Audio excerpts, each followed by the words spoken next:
Sinubukan ng Taguig City Police na ihain ang warrant of arrest laban kay resigned Congressman Zaldico kaugnay ng umano'y paglabag sa Section 3 ng Anti-Graft and Corrupt Practices Act.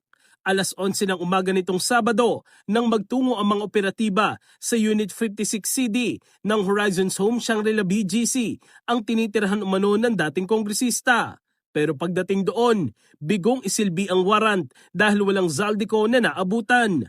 Ayon sa mga security guard, mahigit 1 buwan ng sarado at walang gumagamit ng naturang unit, palatandaan na matagal nang hindi tinitirahan ni Ko. Dahil dito, patuloy ang mas pinaigting na validation, surveillance at monitoring ng Taguig Police upang matunton at maaresto ang dating kongresista para sa agarang pagsisilbi ng warrant. Samantala, para sa Independent Commission for Infrastructure o ICI, isang malaking hakbang ang paglalabas ng Sandigan Bayan ng arrest warrant, hudyat umano ng pagsisimula ng formal na paglilitis sa kontrobersyal na flood control scandal. Ayon sa ICI, maaari rin ito maging legal basis para mapauwi ang mga sangkot na nasa ibang bansa upang harapin ang kaso at makamit ang hustisyang hinihintay ng sambayanang Pilipino.